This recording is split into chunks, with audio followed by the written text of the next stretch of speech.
En las últimas horas, la tensión en Aldaya, uno de los municipios más afectados por la Dana en Valencia, ha alcanzado un punto crítico, digno de encabezar titulares judiciales y mediáticos.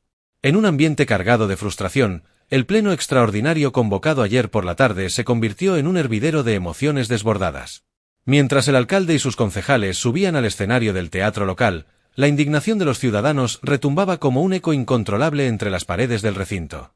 «Estáis en nuestra casa y no valéis para nada. Dimitid», gritaban algunos vecinos, cansados de lo que consideran una gestión ineficiente e indiferente ante los estragos causados por la tormenta.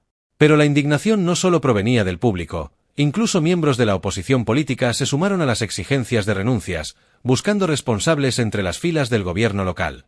Para mantenerte al tanto de los últimos detalles sobre esta polémica y otros temas de gran impacto, no olvides suscribirte a nuestro canal. Lo más alarmante llegó cuando una vecina, en medio de un arrebato de desesperación, expresó amenazas que sacudieron la sala. «Cojo un rifle, me cargo al alcalde, al de Valencia y después al de Madrid». Estas palabras, cargadas de ira, reflejan el nivel de descontento y la sensación de abandono que atraviesan los habitantes de la región. Mientras tanto, figuras como Iker Jiménez exigen homenajes para héroes como Ángel Gaitán, quienes, según ellos, han hecho más por Valencia que las propias autoridades. A esto se suma un golpe mediático del empresario Aldama, quien en una entrevista exclusiva con Carlos Herrera lanzó duras acusaciones contra el presidente Sánchez y su gobierno, responsabilizándolos de cualquier daño que pudiera sufrir tras sus declaraciones. Este pleno extraordinario, que buscaba encontrar soluciones y reconstruir la confianza entre las autoridades y los ciudadanos, parece haber logrado todo lo contrario, avivar las llamas de un descontento que amenaza con extenderse más allá de Aldaya. Las imágenes de la reunión, cargadas de emociones crudas, podrían ser solo el inicio de una serie de enfrentamientos que pondrán a prueba tanto la estabilidad política como la capacidad de las instituciones para responder al clamor popular. ¿Podrán las autoridades calmar las aguas o este será el principio de una tormenta política aún más devastadora? Suscríbete al canal para seguir de cerca esta controversia que está dando mucho de qué hablar. El pleno extraordinario en Aldaya ha sido el reflejo más crudo de una comunidad al borde del colapso emocional tras los devastadores efectos de la Dana. Las críticas se intensificaron cuando los vecinos, alzando la voz por encima del murmullo de las autoridades, cuestionaron con firmeza la gestión del alcalde y sus concejales. ¿Dónde está mi alcalde? ¿Dónde están los concejales? No los vemos por ningún lado. La sensación de abandono ha calado hondo la población, que no está dispuesta a aceptar excusas ni relatos vacíos sobre la supuesta imposibilidad de hacer más frente al desastre. La frustración va más allá de lo local y se transforma en un debate político de gran escala. Las soluciones planteadas en 2009 bajo el gobierno de José Luis Rodríguez Zapatero, que pudieron haber mitigado la tragedia actual, quedaron en el olvido. Después llegó Mariano Rajoy, y tampoco se registraron avances significativos en esta materia. Finalmente, bajo el mandato de Pedro Sánchez, las quejas apuntan a una gestión que, según los críticos, sigue el mismo patrón de negligencia. Este descontento histórico ha alimentado el hartazgo de los vecinos, quienes consideran que el abandono institucional no distingue colores políticos, sino que es una constante en todos los niveles de gobierno. Un punto particularmente polémico lo generó el alcalde de Aldaya, quien apareció en público luciendo el pin de la Agenda 2030. Esto desató una ola de indignación entre los habitantes, que asocian las políticas ambientales con restricciones que, según ellos, han contribuido al impacto del desastre. Las críticas más duras vinieron de figuras como Bárbara Rayo, abogada y portavoz vecinal, quien lanzó un comentario contundente: «Hay que tener poca vergüenza para hablar de cambio climático cuando lo que queremos saber es qué harán con nuestras vidas ahora». Las acusaciones apuntan a que los ecologistas han impedido labores preventivas, como la limpieza de cañaverales, lo que exacerbó las inundaciones en las áreas más vulnerables. En medio de esta tormenta de acusaciones, Paula García, concejala del Partido Popular, se convirtió en un símbolo de dignidad al dimitir de su cargo. Según sus declaraciones, no podía seguir respaldando a un gobierno local que no solo ignoró las advertencias, sino que tampoco actuó para alertar a la población cuando el peligro era inminente. Su decisión resonó entre los vecinos como un acto de valentía frente a lo que consideran un panorama de irresponsabilidad generalizada. Mientras tanto, los habitantes de Aldaya exigen respuestas concretas y soluciones inmediatas. Los discursos sobre el cambio climático y las políticas futuras han sido rechazados como irrelevantes en un contexto donde las comunidades luchan, día tras día, para reconstruir sus vidas. Este episodio, marcado por reclamos, dimisiones y una creciente desconfianza hacia las instituciones, no solo pone en tela de juicio la eficacia de los gobiernos locales, sino que también deja al descubierto un problema estructural en la gestión de emergencias a nivel nacional. La escena en España no podría estar más dividida, y el discurso de Pedro Sánchez en el Congreso del sindicato UGT ha sido una prueba clara de cómo el actual presidente intenta reforzar su imagen en medio de una tormenta de críticas. Ante una audiencia entregada, Sánchez adoptó un tono propio de un mitin electoral, proclamando los logros de su gobierno en los últimos 6 años mientras señalaba a la derecha como la principal propagadora de bulos y mentiras. Sin embargo, esta narrativa no ha quedado sin contestación. Vicente Vallés, conocido por su incisivo estilo, no ha dudado en criticarlo abiertamente, describiéndolo como un bulero de primera y acusándolo de esparcir las mismas falsedades que denuncia. La intervención de Sánchez estuvo cargada de frases diseñadas para emocionar y movilizar a sus seguidores. Aguanta, Pedro, le dicen, según sus propias palabras, y promete hacerlo, con planes que parecen extenderse hasta el infinito y más allá. Pero estas declaraciones, lejos de generar unanimidad, han levantado aún más críticas. Es importante matizar, como lo ha señalado Vallés, que Sánchez no ganó las elecciones de 2023, logró mantenerse en el poder mediante la investidura, no por un triunfo electoral directo. Esta distinción, aunque técnica, cobra relevancia en el contexto de los constantes señalamientos hacia su administración. Por otro lado, las complicaciones judiciales que rodean su entorno personal y político tampoco ayudan a suavizar el panorama. Las imputaciones que pesan sobre su esposa, su hermano, el fiscal general y el exministro Ábalos, entre otros, son un lastre que amenaza con socavar aún más su credibilidad.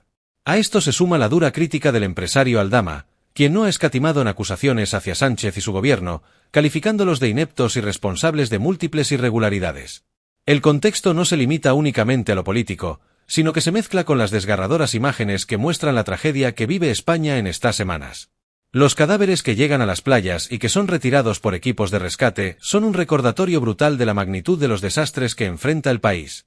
Estas imágenes, que impactan profundamente, contrastan con los discursos grandilocuentes y las estrategias políticas, dejando al descubierto un país dividido entre la lucha por superar sus tragedias y los juegos de poder que dominan la escena política. En este panorama, el próximo Congreso Federal del PSOE, a celebrarse en Sevilla, será crucial. Sánchez buscará reafirmar su liderazgo y demostrar que puede resistir las tormentas políticas y judiciales. Sin embargo, no será fácil. Las divisiones internas, las críticas de la oposición y las crisis externas son desafíos que podrían marcar el destino de su futuro político. En un país donde los escándalos parecen multiplicarse a diario, la última serie de revelaciones ha dejado a muchos ciudadanos preguntándose si el gobierno de Pedro Sánchez está operando al margen de la legalidad. Las acusaciones no son menores. Imputaciones que rodean a su círculo más cercano, desde su esposa y hermano hasta altos cargos de su administración, han encendido el debate público. Para algunos, esto no es más que una muestra de que España está gobernada por una red de intereses opacos que protege a sus miembros a toda costa. Uno de los episodios más impactantes es el relato sobre lo ocurrido en un avión gubernamental, donde presuntamente la entonces vicepresidenta exigió a José Luis Ábalos, exministro de Transporte, resolver una delicada situación legal que la implicaba directamente. Según estas acusaciones, Ábalos habría llamado al propio presidente, quien intervino para garantizar que no se llevara a cabo ninguna detención. Las acciones posteriores incluyeron la creación de un área segura en el aeropuerto y un traslado discreto a una sala VIP, desde donde la implicada fue evacuada en un avión privado rumbo a Qatar. Todo esto, si se confirma, no solo revela un abuso de poder, sino que también pone en entredicho el funcionamiento de las instituciones encargadas de aplicar la ley. La indignación crece aún más si se compara esta situación con la moción de censura que destituyó a Mariano Rajoy en 2018. En aquel entonces, bastaron las irregularidades económicas de 200.000 euros en ayuntamientos bajo su partido para desatar su salida del gobierno. Sin embargo, ahora, con un escenario donde las imputaciones tocan directamente al círculo íntimo del presidente Sánchez, la falta de responsabilidad política es percibida como una burla al sistema democrático.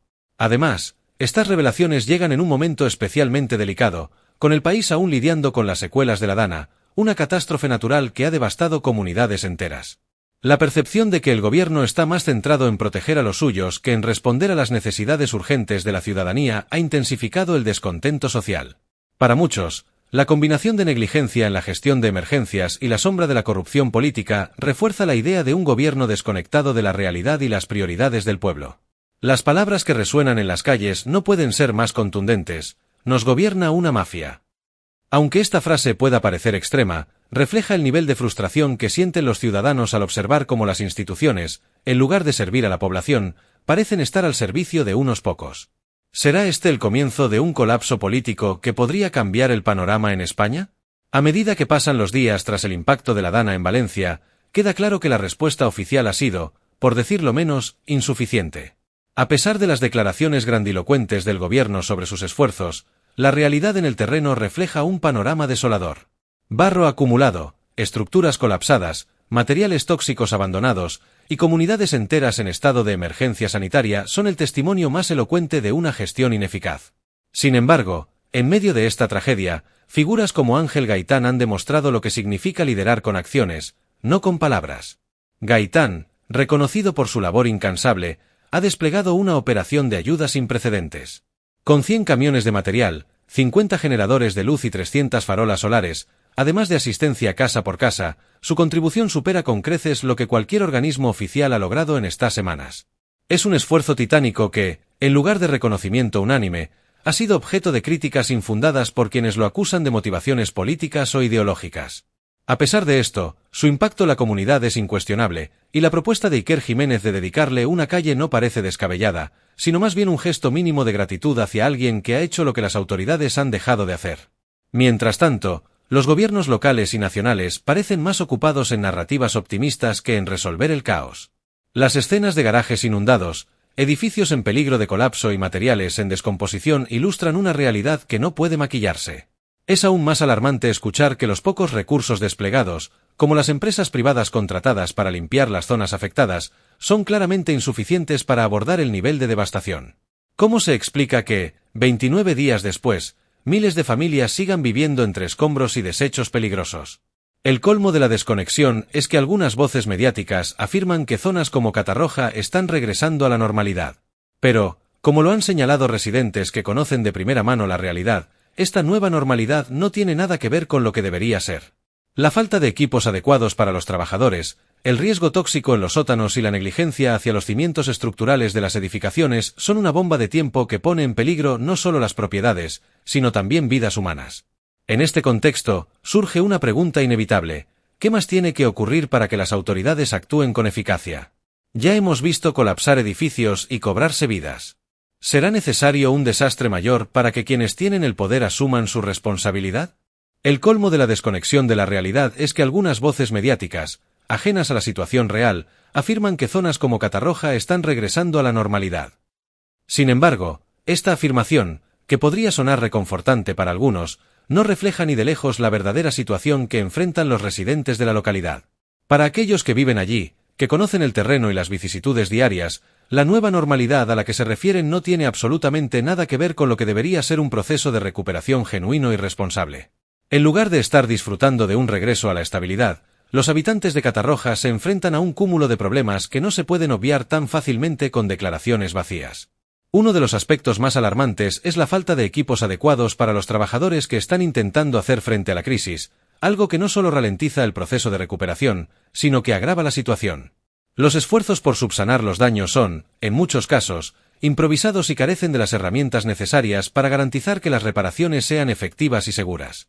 Esta carencia de recursos y de planificación adecuada no solo retrasa la restauración de los hogares y comercios de la zona, sino que aumenta exponencialmente el riesgo de accidentes y problemas mayores a corto y largo plazo. El riesgo tóxico que acecha en los sótanos de muchos edificios también es otra de las preocupaciones cruciales que no se están abordando adecuadamente. Los residentes han señalado que la exposición a sustancias peligrosas en esos espacios oscuros y descuidados puede tener consecuencias fatales si no se toman medidas urgentes para mitigar el peligro. La falta de protocolos de seguridad y la desidia de las autoridades para actuar con celeridad ante estos riesgos son una bomba de tiempo. No solo está en juego la integridad de las viviendas, que podrían colapsar en cualquier momento debido a los daños estructurales no reparados, sino también la vida de las personas que continúan viviendo en condiciones extremas, sometidas a un peligro constante e invisible. La negligencia hacia los cimientos estructurales de las edificaciones es otro factor crítico que se suma a este cóctel de incertidumbre y angustia. La falta de inversión y de atención a los problemas estructurales que afectan a muchos de los edificios más antiguos de la zona pone en riesgo la seguridad de todos los residentes. No se puede permitir que, en nombre de una normalidad ficticia, se ignoren los aspectos fundamentales que garantizan la estabilidad y la seguridad de la comunidad. Las viviendas que una vez fueron refugios para miles de familias se han convertido en una suerte de ruinas a la espera de una catástrofe. La falta de planificación, la desorganización en los esfuerzos de reconstrucción y la falta de voluntad para enfrentar los problemas de fondo son factores que ponen en evidencia la desconexión total de quienes afirman que todo ha vuelto a la normalidad. Sin una verdadera respuesta a los problemas estructurales, sociales y de salud que siguen acechando a la comunidad, el regreso a la normalidad es solo un espejismo. La realidad es que sin acción inmediata y responsable, Catarroja sigue caminando al borde del abismo. Para mantenerte al tanto de los últimos detalles sobre esta polémica y otros temas de gran impacto, no olvides suscribirte a nuestro canal. Y deja tus comentarios.